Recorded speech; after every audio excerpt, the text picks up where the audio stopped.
Dan Forrester, a former soldier turned biology teacher, is having an interview on phone with a research facility.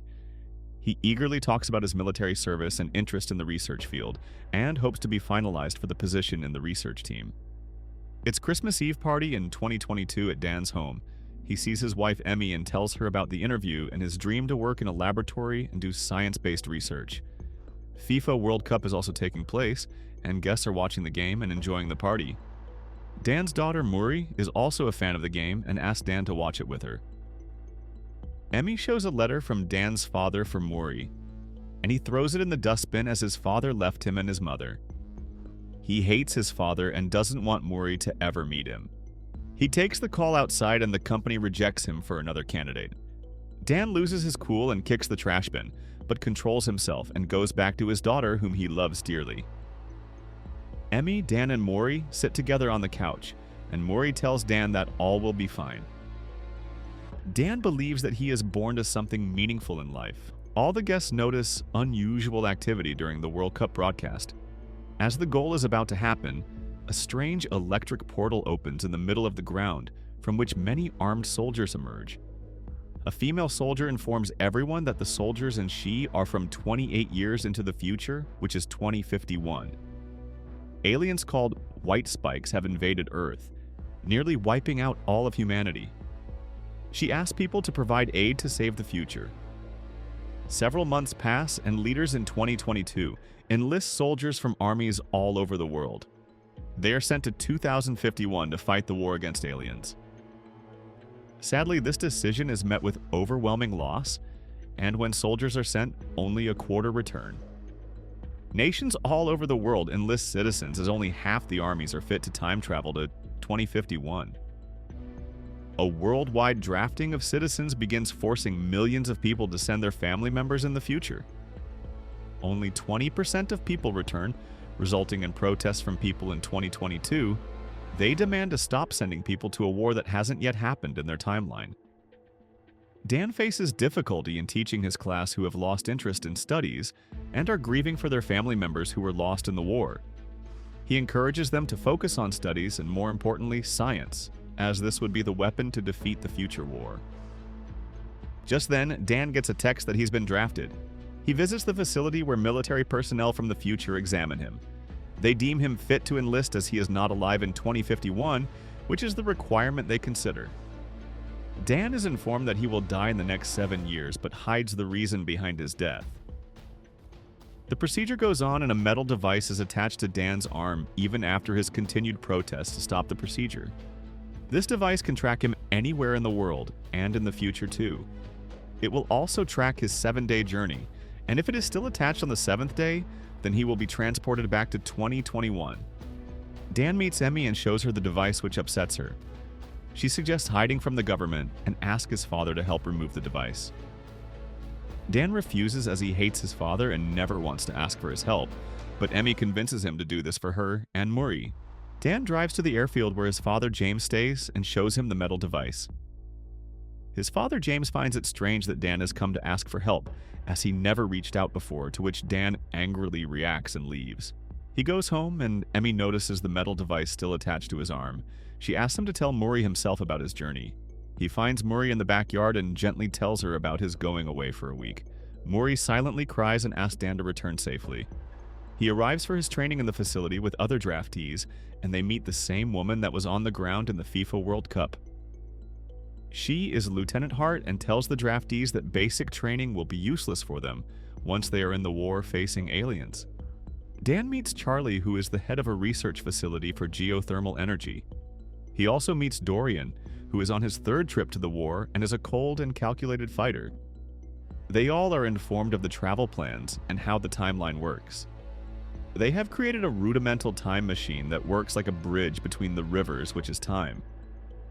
The aliens are active in the war for 6 days and rest on the 7th day every week, which makes the 7th day to be most suitable to travel to 2051. Suddenly, alarm blares and all draftees are prepared for the time jump.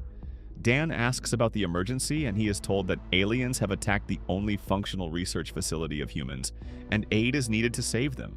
They are then lifted up in the portal and transported to 2051. They start falling on top of a building as the portal's end opens in the sky above, resulting in the death of many. Dan and others fall into a swimming pool as they compose themselves.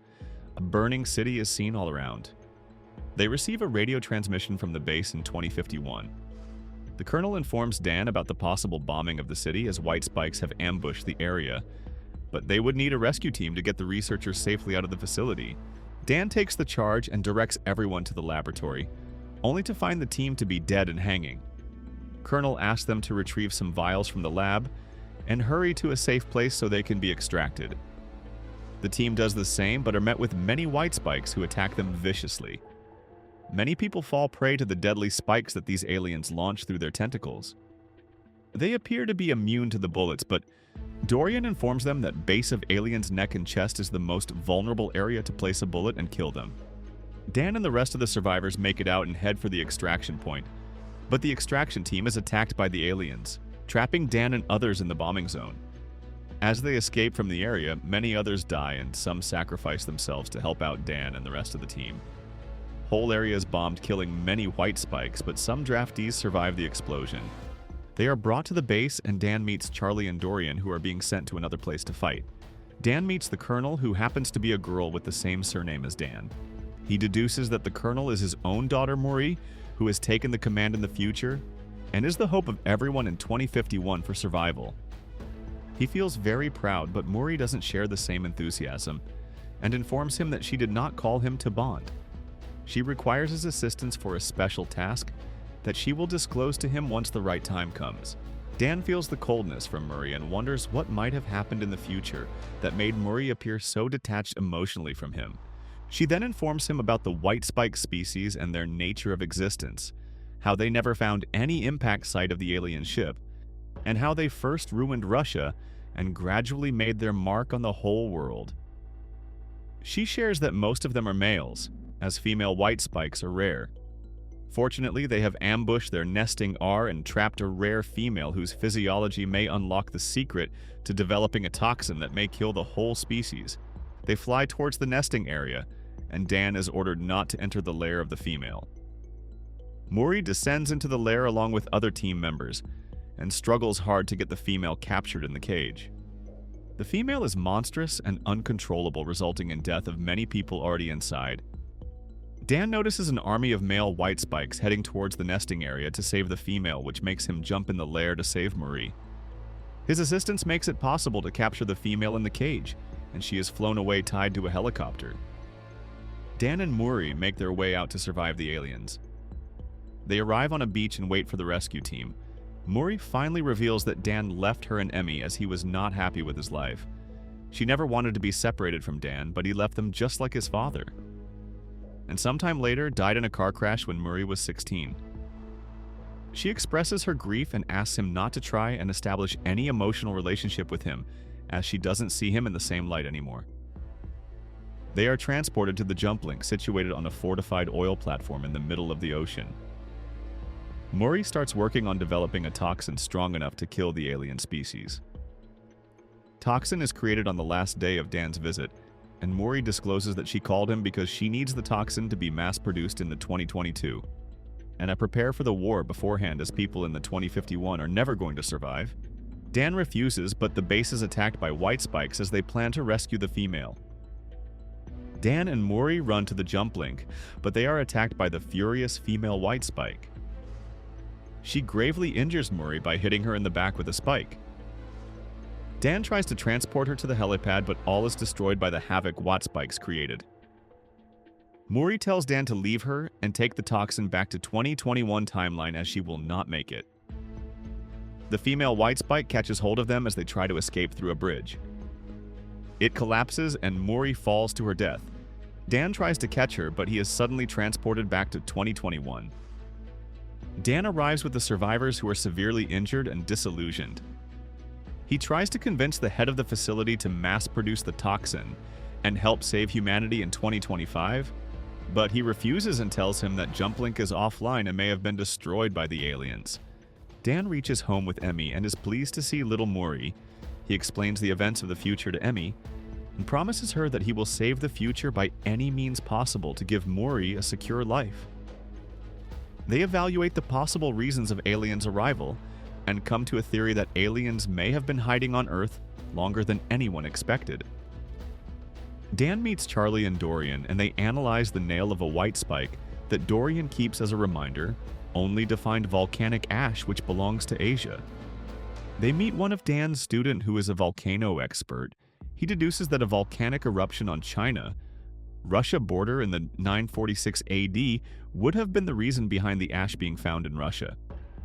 He shows them a study where scientists found the same volcanic ash situated deep in one of the highest glaciers in Russia. Dan and Charlie realize that aliens may have buried deep down this whole time in Russian glacier, and due to global warming and rapid glacier melting, they must have thawed out in the future, which resulted in the end of humanity.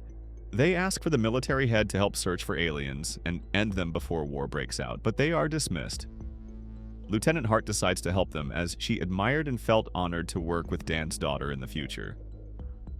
Dan gathers a team along with his father, who is an expert pilot, and travel undetected to Russia.